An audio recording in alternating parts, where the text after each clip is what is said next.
Christianic CYInterview covering Las Vegas and the world. If you have not already, please make sure you hit that subscribe button below to keep up with everything we have going on here at CYInterview. Your support is greatly appreciated. Boy, do we have a good one for you today. But before we get to that, it's always a good time to take action and improve your health, and that is not a recommendation or an endorsement, just a positive suggestion. So, here at CYInterview, I just want to read one thing to you. We make no recommendations about how you should improve your health. This is your personal decision, something you have to decide on and work with a qualified medical professional on who can give you the appropriate guidance. But we wanted to share today from 2015 our CYInterview with Caldwell B. Esselstyn Jr., MD. He is the author of Prevent and Reverse Heart Disease, and it was a really great 55-minute CYInterview we did back in 2015. So I want to share that with you now. Listen, it's always, again, just an opinion, a thought, not an endorsement. It's always good to learn new healthy habits so we can live better lives. That's just my opinion, and longer lives, that really matters, I think. I'm Christianic for CYInterview. If you haven't already, please hit the subscribe button below, and I'll see you in the next one. I hope you enjoyed this 55-minute CYInterview. I'm Jay Bilstein. With me is the editor-in-chief of CYInterview, Mr. Chris Yandak. Good morning, Chris. Jay, it's great to be here. Our guest today is a remarkable human being. He was a surgeon, clinician, and researcher at the renowned Cleveland Clinic for more than 35 years, where he's a member of the Board of Governors and president of the staff. In 1991, he served as the president of the American Association of Endocrine Surgeons and organized the first national conference on the elimination and prevention of heart disease. In 2005, he became the first recipient of the Benjamin Spock Award for Compassion in Medicine. He's also an Olympic gold medalist in rowing and was awarded the Bronze Star as an Army surgeon in Vietnam. And perhaps most importantly for the public at large, in 2007, his book, Prevent and Reverse Heart Disease, was published. He is none other than Dr. Caldwell B. Esselstyn. Dr. Esselstyn, good morning. Good to have you with us on CYInterview. Thank you, Jay. My pleasure. Well, let's jump right in, shall we? Dr. Esselstyn, please tell us about your book, Prevent and Reverse Heart Disease. Well, actually, the book was sort of inspired by the fact that about in 1985, when I began a study with a small group of patients who were seriously ill with cardiovascular disease, and the whole sort of motive here was to look at the fact that in the planet today, if you were to recognize that there literally are millions of people who will never ever have cardiovascular disease, well, what is that phenomenon that's going on that permits that? For instance, the Okinawans, the Papua Highlanders, the rural Chinese, Central Africa, the Tarahumara Indians in northern Mexico, the common denominator they share largely is a whole food plant-based nutrition without oil. And literally, cardiovascular disease is almost virtually non-existent. And that's such a powerful message, and therefore we began to find out progressively what are the foods that every time we here in the West, in America and Europe and so forth, are eating that punish the absolute life jacket and the guardian of our blood vessels. And we'll get to that in just a moment. But let me just take a jiffy and say to your audience, what do I mean when I say the absolute life jacket and guardian of our blood vessels? That happens to be, and all experts here would agree, that is the innermost lining of our blood vessels, the artery, which is the endothelium. And it's the endothelium that actually manufactures a molecule that is incredibly powerful for maintaining the health of our vascular system. And that molecule is a molecule of gas, nitric oxide, which really only lasts for a millisecond. But it has a number of very powerful functions that protect us. One, nitric oxide interestingly enough, protects all those cellular elements in our bloodstream, flowing smoothly like Teflon rather than Velcro. It keeps those cellular elements from getting sticky. Number 2, nitric oxide is the strongest vessel dilator in the body. That is to say, when you climb stairs, the arteries to your heart widen, the arteries to your legs widen. That's nitric oxide. Number 3, nitric oxide prevents the wall of the artery from becoming thickened, stiff, or inflamed. It protects you from having high blood pressure or hypertension. Number 4, and this is absolutely critical, a healthy normal amount of nitric oxide protects you from ever developing blockages or plaque. So you can see how absolutely key it is to maintain the health of the endothelium.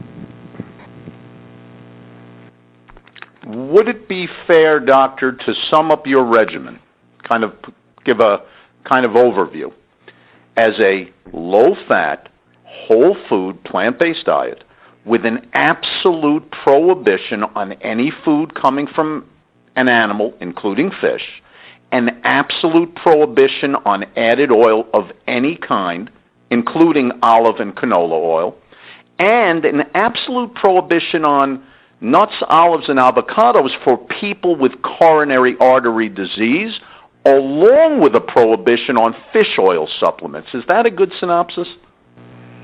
That's pretty close, but it sounds a little.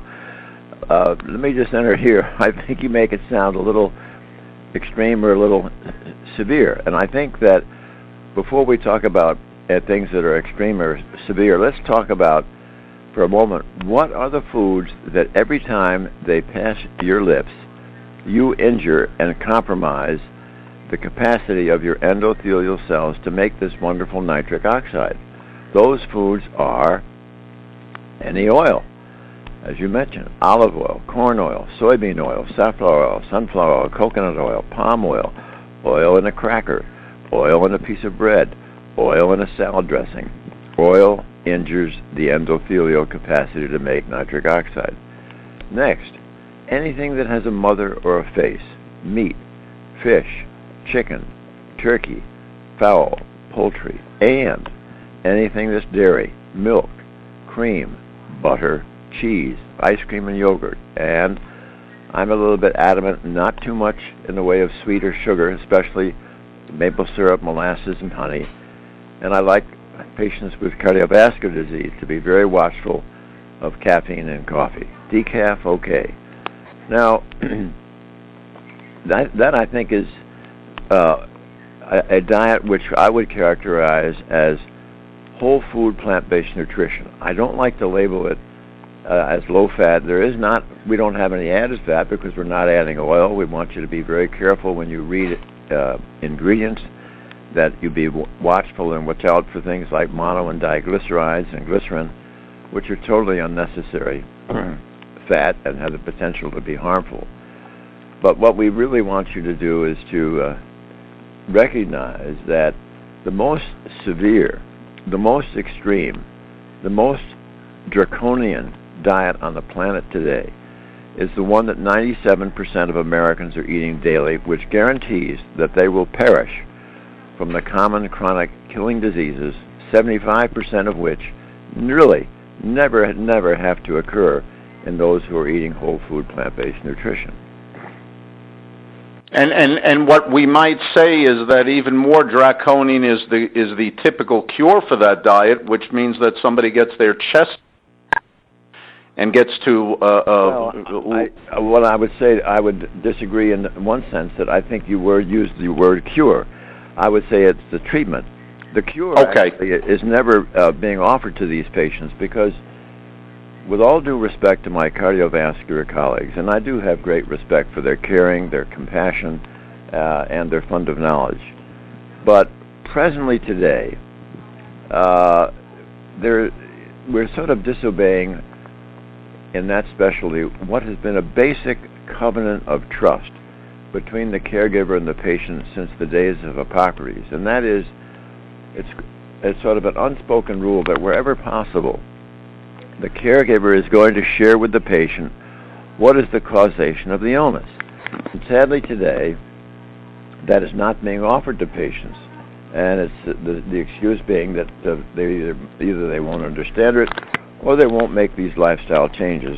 Well, we found out years ago that that is absolutely incorrect, that patients absolutely rejoice when you are able to tell them how they have created this disease in the first place.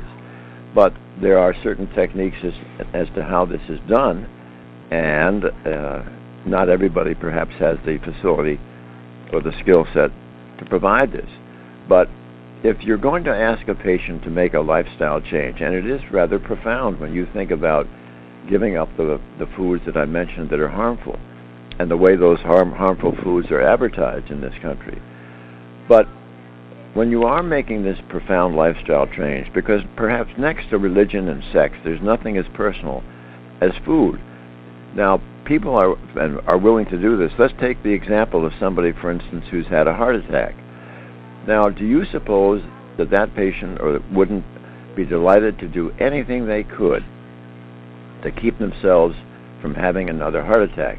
Getting a stent, getting a lot of drugs, or getting a bypass does not in any way prolong life, or that is to say, that is an elective stent. Now, in an emergency, for instance, a stent can be absolutely life-saving, as can be a bypass.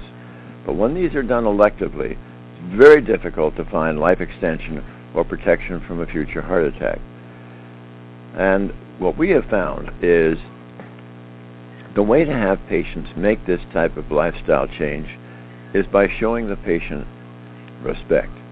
The only way that I know to really give a patient respect is to give them my time.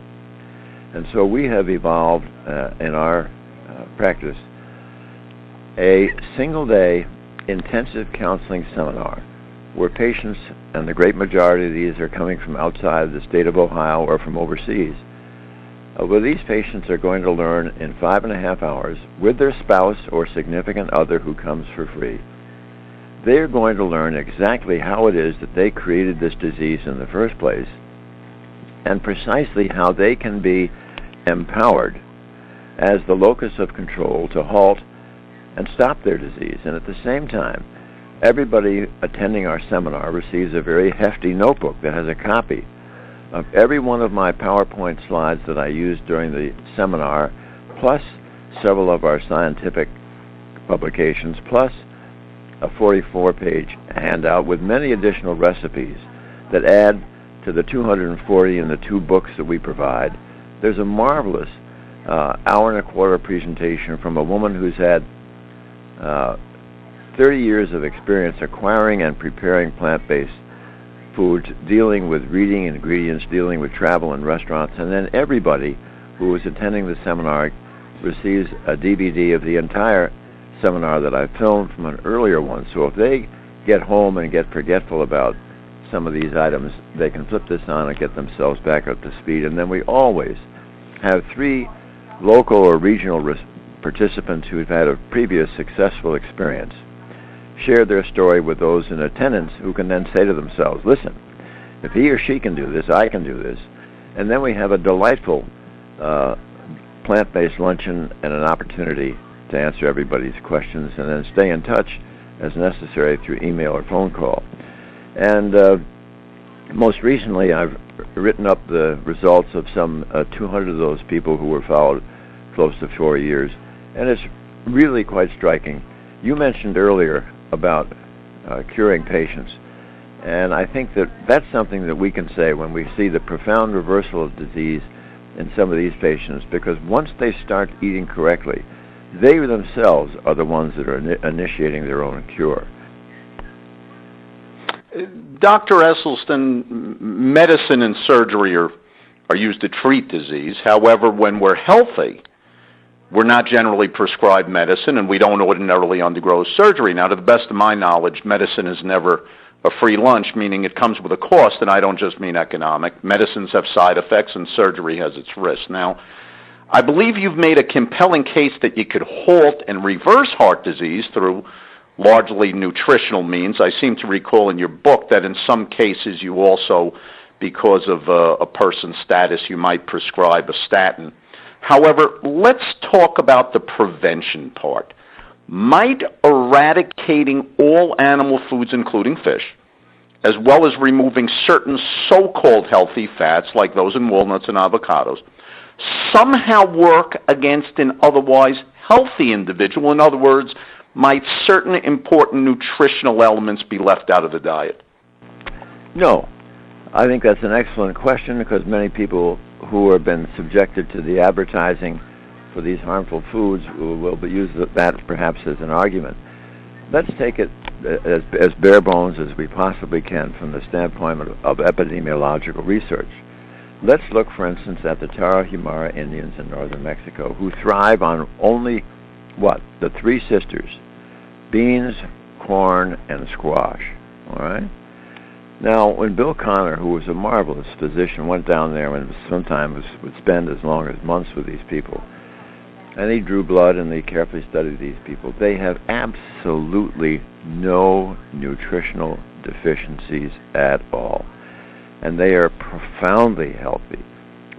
All day long they're walking up and down through these huge, deep canyons, and then they're famous for their athletic endurance and can run for days at a time. But the exciting thing about whole food plant-based nutrition, we would suggest, though, that we'd like our participants to take supplemental vitamin B12. Yes. What about, somebody on this diet, when you're eating whole food plant-based, we're not dealing with processed foods, there's no added salt. If you don't have a salt shaker on your table, salt is typically, at least to the best of my understanding, the SAD, Standard American Diet. Our iodine tends to come from our salt shaker. Are people at risk for some kind of iodine deficiency? And is there any risk to the thyroid if somebody eats whole food plant-based and does not from time to time add some iodized salt? Well, you bring up an excellent point that I think would have had more application perhaps before 1920, when it was sort of really discovered the importance of iodine in this regard. And there were, it was classic at this point, there were three main areas on the planet where iodine deficient goiters were seen. One was the Alps in Europe. Number two, adjacent to the Great Lakes areas in the United States. And three, the Andes Mountains in South America. And once it was discovered how important iodine was, it really is sort of replete throughout our foodstuffs, so that, with all due respect, it's pretty darn hard, even if you're not having any salt shaker, to be iodine deficient. I just don't think that's going to be an issue. Understood. Chris? Doctor, why is it that it seems that many people have to go through a traumatic health event, such as a heart attack, before embracing a healthier diet, including vitamin-rich foods such as fruit and vegetables?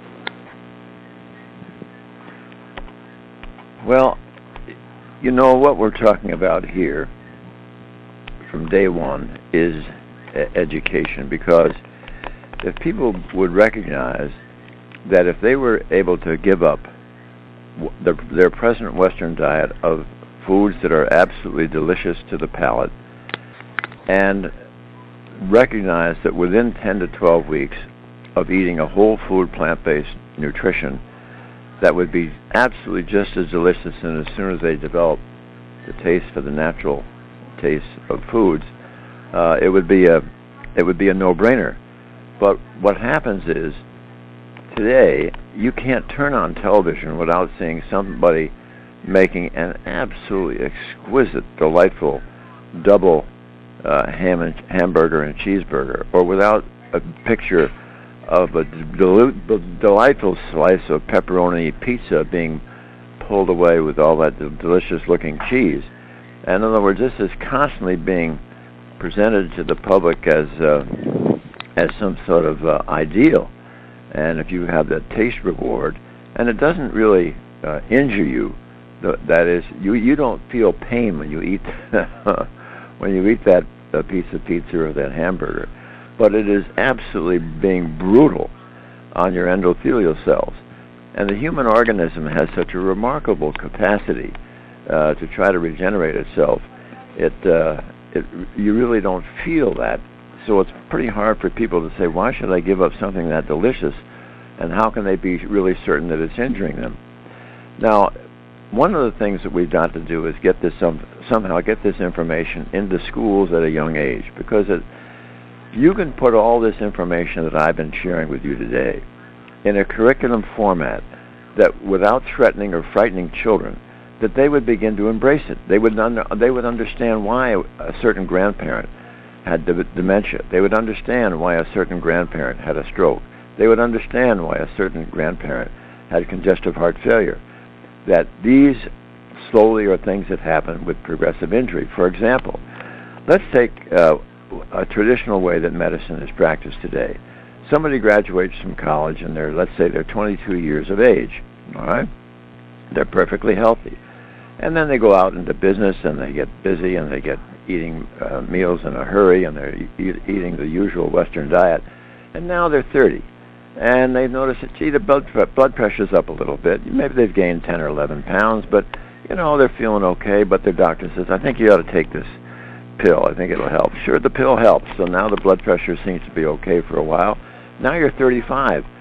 And he says, that pill we've had you're taking is just not quite getting the job done anymore. Let's give you a second pill. And so the next 5 years you're taking 2 pills, and that seems to help. Now, why did this hypertension develop? It developed because the arteries in that individual, progressively since they left college, have been getting stiff, thick, and inflamed. Why wouldn't it make more sense? Instead of writing a prescription after a 6 or 8 minute office visit, really take time or find a way to have time to have this individual understand about the pathophysiology and why his hypertension has developed this way. And here's the basic information that kids would understand. When we autopsy our GIs who died in Korea of combat, we found that really 80% of these average age of 20-year-olds already had gross evidence of coronary artery disease that you could see without a microscope. Not enough for their cardiac events yet, but sure enough, there it was. So that same study was repeated 45 years later in 1999. This time, they were looking at young women and men between the ages of 17 and 34 who had died of accidents, homicides, and suicides. Now they found the disease is ubiquitous. Everybody has the early stages of cardiovascular disease at this young age, but they're not going to begin to have their clinical cardiac events related to this until perhaps their late 40s and 50s. But it's so sad to think that here in this country today, you graduate from high school, you get a diploma, and you also get the foundation for heart disease. Dr. Esselstyn, if you would, talk to us about lipid profiles. This is often a confusing area for the layman. Sometimes I find the emphasis in my reading is on total cholesterol. Sometimes it's on LDL, or low density, or so-called bad low density lipoprotein, which is sometimes called a bad cholesterol. Sometimes it's on the ratio of this LDL to what they call the good cholesterol, the high density lipoprotein. What's most important here? Well, I think with what I've said so far, if we look at this whole thing in context, it has never been a number that has caused somebody heart disease. What causes somebody heart disease is whether they have progressively over decades had food go through their lips that has destroyed the endothelial cell. Because here's what happens. Everybody has cholesterol coursing through their arteries. Everybody.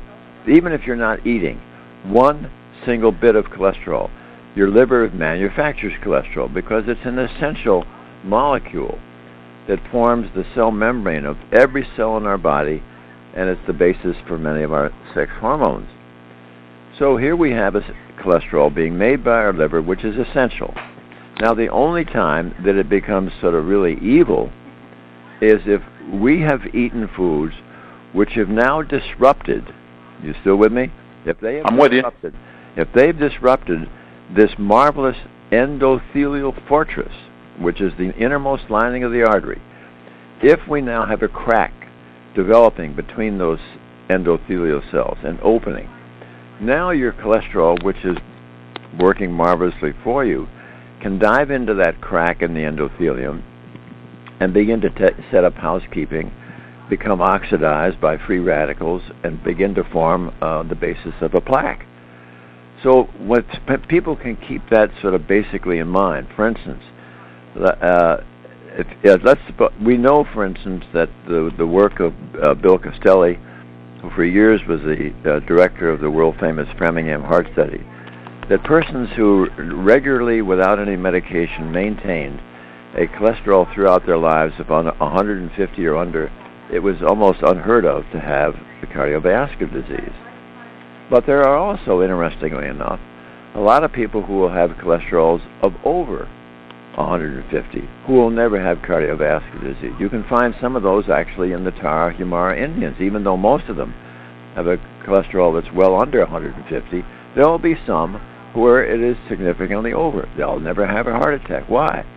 Because they are never, ever eating anything that's going to injure the innermost lining of their artery, the endothelium, and therefore they will not make heart disease or have a plaque. So when you, as a physician, you're seeing somebody who is eating on the Western diet and they have a high cholesterol, then they're also eating food at the same time. They're eating foods that are disrupting the integrity of their fortress of an endothelium. And once you've disrupted that fortress of an endothelium, now the cholesterol can seep in underneath the endothelial layers and start this horrible plaque formation. So I really think it's important to try to have people understand the importance of eating foods that will never, ever disrupt their endothelium. Now you can begin to deal with the cholesterol. The easiest way is to have them eat whole food, plant-based nutrition. The majority of patients then will just, even without any cholesterol-lowering drugs, they'll have their cholesterol be close to or under 150, although I have been close to many people who I know carrying a cholesterol of 190, 200 for years. They will never have a problem. Why? Because they are not eating any food that is going to injure their endothelium. It's just that their liver is designed that even when they're not eating any cholesterol, their liver wants to make a higher amount of cholesterol, which will be absolutely harmless, providing they have never injured their endothelium. So if I understand this correctly, Doctor, because I don't think I've ever heard it put quite this way, what's most important is not what our numbers read in a vacuum. What's most important is what we're doing, because I'll give you an example. Of course, this is anecdotal because it's a study of one. It's myself. I was eating probably on the order of 6 ounces of wild salmon a week. Tuesdays and Thursdays, I'd have about 1.5 ounces of wild salmon, and then on the weekend, maybe I'd have, if I went out to eat, a 3-ounce portion of salmon. And every morning, I'd have a handful of walnuts and some avocado. Now, when I had my blood test done, my cholesterol total was about 133, and my HDL was in the 50s, and the rest, the LDL was about 65, and the triglycerides, I think, was also around 65. I cut out the salmon. I read your book. I read the China study by T. Colin Campbell and Thomas Campbell. I read the Campbell Plan by Thomas Campbell. I read John McDougall's work and so forth. I believe all you good folks are absolutely onto something well beyond heart disease. I think almost all of the chronic ravages we suffer as a society come from our dinner table, come from the meals we eat. So I said, you know what? for me, giving up things and not paying the price of degenerative disease is worth it. I cut out this, what I consider to be a very small amount of salmon, cut out the walnuts, cut out the avocado, and my cholesterol dropped to 117. But my HDL had about 10 points paired off it, and now my HDL was down in the 40s. Are you saying to me, hey, Jay, don't pay attention to those numbers. What's most important is how you're eating, and you're better off cutting out those foods in a context of degenerative disease in general? Is that what I'm hearing, or am I off in space? No, I think you're absolutely right. For instance, look at the people who eat nothing but salmon all the time. Their health is absolutely horrible. I mean, if you look at some of the studies of the Inuit, the Eskimos in Greenland and so forth, their health is just is horrible. Very few of them live to be very old, and their chronic illness is really quite significant. Now, there are a couple of points that you brought up that I'd like to clarify. One, now today, for instance, people will often get somehow misinformation if they're taking a statin drug. And many people will take what I call a gorilla dose of a statin drug. And those drugs are so powerful that they literally, the drug companies say that the statin drugs inhibit an enzyme in your liver. Well, somebody went off to an island and thought for weeks at a time to finally come up with a different word than poison, because a drug doesn't ever inhibit an enzyme. It's poisoning your liver. I mean, that's why some of these people are brutally crippled who take statins. They cannot get up off the floor. They have brain fog. They don't know who they are or where they live. They can be pretty brutal, but on the other hand, they have to be individually prescribed, and they have to be prescribed, I think, with a fair degree of caution. But there was a beloved TB commentator by the name of Tim Russert, who used to do the Meet the Press on Sunday morning. Yeah, sure. And he, I can remember when his cardiologist was interviewed at Larry King, because remember he was in working up his Sunday morning program on a Saturday afternoon when he ruptured his plaque, had a coronary artery thrombosis, a heart attack, and the EMTs could not resuscitate him out of this fatal cardiac arrhythmia that he had. Now, the cardiologist on Larry King was just scratching his head and puzzled, because here was Russert with this great LDL cholesterol number of 70 or 65. Well, wait a minute. You can, he was still eating absolutely terribly. And when they did his autopsy, they found he was rampant with all kinds of plaque. And so even though his numbers were great, what really determines whether you survive or not is how much you change your food. Now, the other thing you brought up was your HDL cholesterol. And I want to correct something now that many people have a misunderstanding about. Classically, it was felt that it was important to have a high HDL, a good cholesterol, because that meant there was a lot of what we call reverse cholesterol transport. It would protect your blood vessels. However, some recent studies really have put that into question.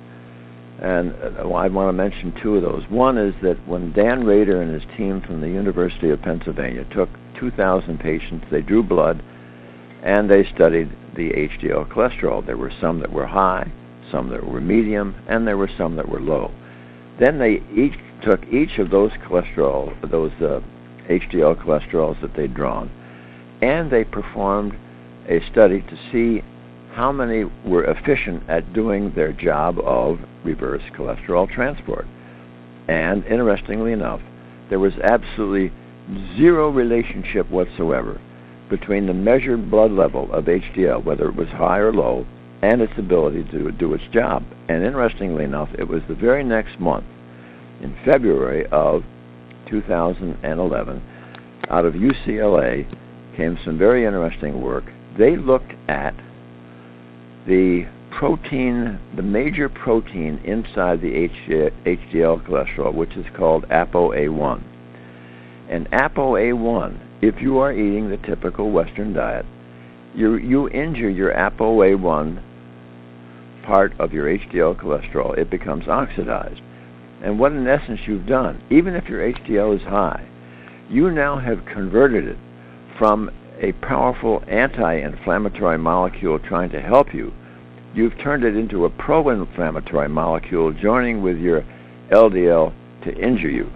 And so further studies, when we look at the Tarahumara Indians in Mexico who never have heart disease, what is their average HDL cholesterol? 25. That would make the average unknowing cardiologist apoplectic. And truly, people who are eating whole food plant-based nutrition, very often we see their HDL, their good cholesterol, descend. Why? Because the diet is such an anti-inflammatory diet. The body and the liver recognizes that with less inflammation in the body, there is less need to produce this powerful anti-inflammatory HDL molecule. Absolutely remarkable. And by the way, these things like C-reactive protein, would C-reactive protein logically descend in lockstep with a decrease in the inflammation? Yes. Yep. This is. I'll tell you what, Chris, and I hope everybody listening to this really. We're going to have a transcript, but literally takes notes because this is absolutely life-saving information. Chris? Doctor, you won a gold medal at the 1956 Olympics. I'd love for you to talk about the diet you used then as an Olympic athlete back then. I don't dare say a word about that. And then focusing on today, I'd like for you to tell us about a lot of athletes are eating tons of protein to put on muscle. Could eating that much protein be a long-term harm? Oh yeah, no. I think that if you will read the China study by my good friend Colin Campbell, he really can show you some of the ravages of protein. Yeah, protein is really so terribly oversold, and it increasingly. I mean, he showed powerful evidence of how he could simply using the most dominant protein in dairy, casein. He was able to take these rodents, and he'd get them with an alpha toxin. He would produce clusters of cancer in their liver. Then, if he gave them doses of casein, the dominant protein in dairy, if he gave them casein, the tumor would absolutely explode. And then he would reduce the casein back to under 5%, and it would regress. Then he'd reintroduce it, and it would explode again. Literally, he was turning cancer on and off. That was very powerful. And I think when you see a similar situation, there was a Harvard study, wonderful mouse study of litter mates. And these were mice that were very prone to develop coronary disease or atherosclerosis. And he found that if you gave one group the typical Western diet, after 12 weeks, they already had significant disease. On the other hand, if you kept the cholesterol level the same between these litter mates, and the other group was receiving a high protein diet, still the same number of calories, they found throughout the entire study that the cholesterol levels in the two groups were the same. However, the group getting the high protein diet, the vessel was almost closed with atherosclerosis. And what was the protein? The protein again was your good friend casein. So here is good old dairy being implicated so powerfully both in cancer and in heart disease. Doctor, are you in favor of cardiac CT for calcium scoring or things like stress tests and carotid artery ultrasounds? Well, I think there's no question that these can be valuable in certain situations. As a screening study, a calcium scoring can be very effective. It's really quite safe. You do get some radiation with it. But on the other hand, if somebody ends up with a calcium score, that means that it's undeniable that they've already had coronary artery disease. And what has happened is that nature, in trying to subdue the inflammation in the plaque, has felt the necessity to deposit calcium to hasten this process along and seal it up. But the reason we as physicians get interested in patients who have a higher calcium score is that score is a surrogate that tells us that that patient also has a lot of non-calcified plaque now that are inflamed. Those are the ones that are dangerous. And again, William Castelli taught me years ago that if you get somebody who has, let's say, a high calcium score and they come to you because they don't know what to do about this or they're worried, if they can understand that they also have a lot of non-calcified plaque and they totally commit themselves to whole food plant-based nutrition, and they come back a year later and they get another calcium scan and it's even higher, that is not a bad sign. That is what they actually almost can sort of expect. Why?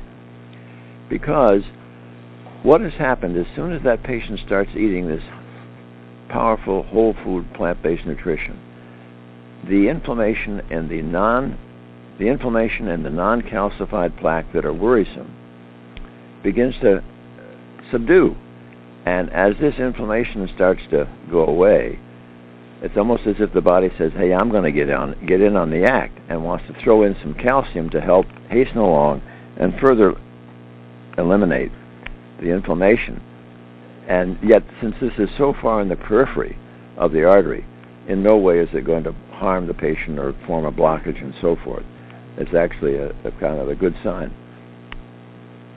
You said that I don't want to recast your words, but the amount of radiation from a cardiac CT is not worrisome for the people considering that? I don't want you to have that every day. For instance, the thing I would really get a little bit upset about, and this is something I've learned from my cardiovascular colleagues themselves, a nuclear stress test has no real advantages over a stress echo stress test.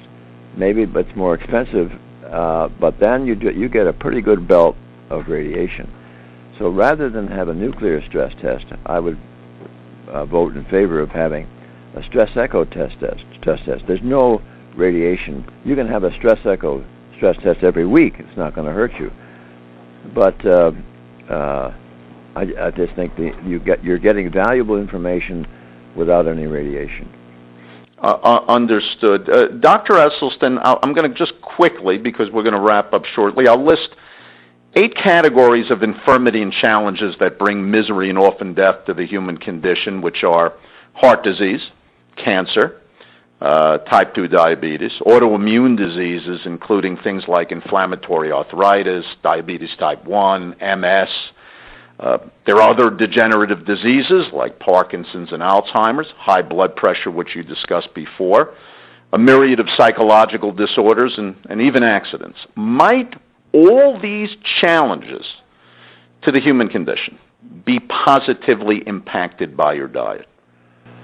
Oh, I think there's I wouldn't call it my diet, because it's been around much longer than I have. But if you're talking about whole food plant-based nutrition, you're going to see more and more and more scientific studies that'll come out that are so compelling against all the situations that you've described. Because even in my own practice, I've seen individual situations, whether it's inflammatory bowel disease like Crohn's disease, ulcerative colitis, rheumatoid arthritis, lupus, MS, anecdotal situations where these diseases have been vanquished. And now I'm not going to come out and make the same kinds of statements I can for those diseases as I do for cardiovascular disease, where we have already performed the scientific research which has been published in peer-reviewed scientific journals. We know. Before I better not forget that when I talk about heart disease reversal, I'm talking about there are 8 different ways of heart disease reversal. One, of course, is the jazzy one that's kind of very exciting, where you see it actually in the angiogram of the artery, where the blockage was, let's say, 90%, and maybe now it goes down to 65% or something like that after a year and a half. On the other hand, there are many other types of reversal that you can see of heart disease. For instance, let's take that stress echo stress test. Let's say it's abnormal at 1 year, the patient doesn't want to have the stent or the bypass, really gets it right. A year later, you'll find it's markedly improved or even back to normal. Number 3, there is a thing called a PET scan, and this is really quite exciting. When you do a PET scan, you see certain areas of the heart will light up that are receiving a normal blood supply. Then you'll see these blank areas of heart muscle where there's very little or diminished. You put these people on a whole food plant-based diet, and what happens? Sometimes we have seen within 3 weeks that area reperfuse. Why? We know we haven't washed out the blockage or the plaque in that time. What's going on? Why is there this improvement? What so often has been forgotten in this disease is the fact that when you think about plaque or blockages of arteries, those are almost invariably in what we call the epicardial coronary artery, the part of the artery which is on the surface of the heart. That's why they can access this for heart surgery. They don't try to dig into the heart muscle and find little tiny arteries, because those vessels, believe it or not, in my conversation with the pathologists who look at these hearts from dead people every day, it is very, very, very, very isolated and rare to ever see disease of the coronary artery in the part that once it's already dived into the muscle. And if you look at some of these wonderful studies that have been done where the muscle's taken away or dissected or dissolved away, and all you see is this marvelous arcade of vessels in the heart, there are thousands and thousands and thousands of these tiny vessels. But why is it, for instance, that we can turn angina around within sometimes 10 days to 2 weeks? We know we haven't washed out the blockage or plaque, but what has happened is all those thousands of vessels that are within the muscle, they don't have plaque in them, but they are diseased. All right? How are they diseased? They're diseased because the person has driven down their nitric oxide levels so low that the endothelium of all those thousands of arteries is no longer your friend. It is now making 2 molecules that work against you. They are called endothelin and thromboxane. What are they? They are vasoconstrictors.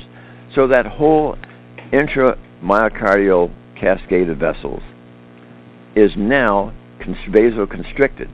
However, the exciting thing is how rapidly, when somebody starts eating whole food plant-based nutrition, they stop making these vasoconstrictors of endothelin and thromboxane. They start making nitric oxide. That entire intramural vascular cascade of vessels is now suddenly wide open. And that is a huge increase in flow. And so even with those blockages in the epicardial artery, the patients now recover from their angina, their pain, and you've got them hooked. They are now knowledgeable because for the first time in years, with something as simple as food, they've been able to reverse their disease. Chris, I'm going to make a few quick comments, and then I'll throw it over to you to wrap up. A couple of quick thoughts as you were speaking, Doctor. Just first of all, absolutely fascinating, compelling information that I really hope everybody truly pays attention to. Number one, you mentioned the PET scan, if I recall, that's positron emission tomography, which I first read about. I think when Dean Ornish did his work, and I believe he used the PET scans to... He did. We found that we could reverse that in 3 weeks. 3 weeks. Yes. That's number one. The next thing is, I seem to recall that particularly in Chinese medicine, and I don't mean to offend anyone here, but that the morning erections, I think my doctor used to refer to it as morning wood, the morning erection that a man might typically get, at 5 o'clock in the morning, When that starts to fall off with some men in their 40s or 50s and they're not experiencing that is actually precisely because of this kind of cascading disease effect throughout the body, because this implicates a difficulty with circulation on a much smaller level than the heart, but nevertheless it's kind of the canary in the coal mine. Is that correct, or am I off in the wrong direction here? Well, yeah, I'm not sure I'd limit it to morning wood, but just as men become less and less able to achieve an erection, that's often a vascular phenomenon and a nitric oxide production phenomenon. Yes.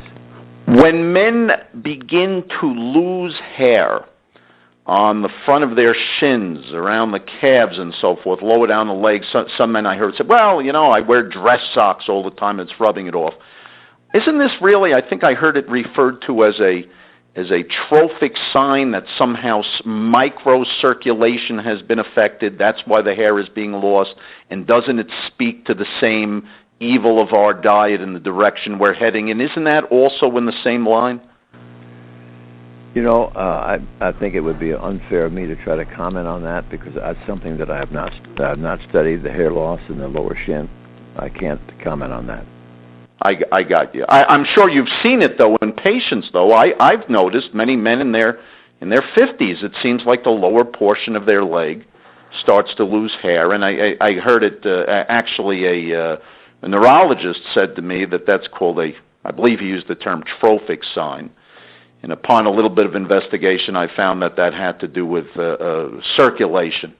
But be that as it may, just phenomenal information here, Dr. Esselstyn. Chris? Doctor, it seems there has been a movement in the last 5 to 10 years of restaurants that cater to plant-based people. Why do you think the movement of a plant-based lifestyle seems to be growing now more than ever? Well, compared to 30 years ago, let's give an example. 30 years ago, when I tried to put together the first national conference on the elimination and prevention of cardiovascular disease, we were able to scrape together 100 people. And that was one conference, and I don't think there was another one until 4 or 5, 6 years later. This year, I have presented at least 8 conferences. This movement has suddenly begun to pick up and gain momentum, and I think what really is going to make this go is going to be the science. It's not going to happen through hype and snake oil, but I think those of us who are involved with this must adhere to the basic premise of tenets of really sticking with the science of this, because as you get more and more studies that are going to show the litany of diseases that can be halted and reversed with this, you can't hide this kind of good information, and it's going to get out there. Some of it will be word of mouth, or hopefully most of it will come out which will be scientifically based. And to me, the exciting thing is when you think of the fact that this country is going into what we call debtor's prison faster than anything else that you can imagine because of the entitlements. I mean, we have Social Security, Medicaid, and Medicare. In other words, the healthcare profession is now really the healthcare industry, and it unfairly is siphoning all the dollars that should be spent on education, on the grid, on repairing our crumbling infrastructure. All that money, all those dollars are going into the healthcare industry, and that is just absolutely absurd. When you think about whole food plant-based nutrition, what are the terrible side effects? There are none, unless you're going to say getting rid of obesity, hypertension, and diabetes is nothing more than a bonus. And you got to eat, so there's no extra money expended. I mean, when you think about the fact that today, almost any drug is so highly overpriced, and we're living by what I call Pharmageddon. Nonsense. Everything, there's got to be a pill for every ill. It doesn't have to be. If you can get these patients and individuals to truly change their lifestyle, then we really are going to eradicate 75 to 80% of chronic illness. And the savings from that have the potential for huge. There are two economists from Chicago, Murphy and Topel, who in 1999 in Chicago University Press, just talking about heart disease alone, said that if we were able to eliminate heart disease, the savings would be $40 trillion. Pretty powerful stuff. Very powerful indeed, especially when we consider with the entitlements you've spoken about that besides having a nation now where we have a national debt that approaches, I believe, an absolutely astronomical, it approaches $20 trillion. Yeah, right. We have unfunded liabilities for these entitlements you've spoken about that by some experts range anywhere from $53 trillion to $200 trillion, and obviously something has to change. And Chris, I think that is going to be part of the inexorable march for society to get healthier and deal with ills which we can prevent at the meal table, prevent on our plates, as opposed to being caught up in what the good doctor calls Farmageddon. Dr. Esselstyn, we here at CYInterview, and I'm sure I can say on behalf of our listeners and readers, we're extremely gratified that you've been as generous and with your time and painstaking with your information as you have been. I believe your book, your work is heroic because it flies in the face of where most people are, including cardiologists. But sooner or later, the truth gets out. We thank you very, very much. So, for Dr. Caldwell B. Esselstyn, for Chris Yandak and CYInterview, I'm Jay Bilstein.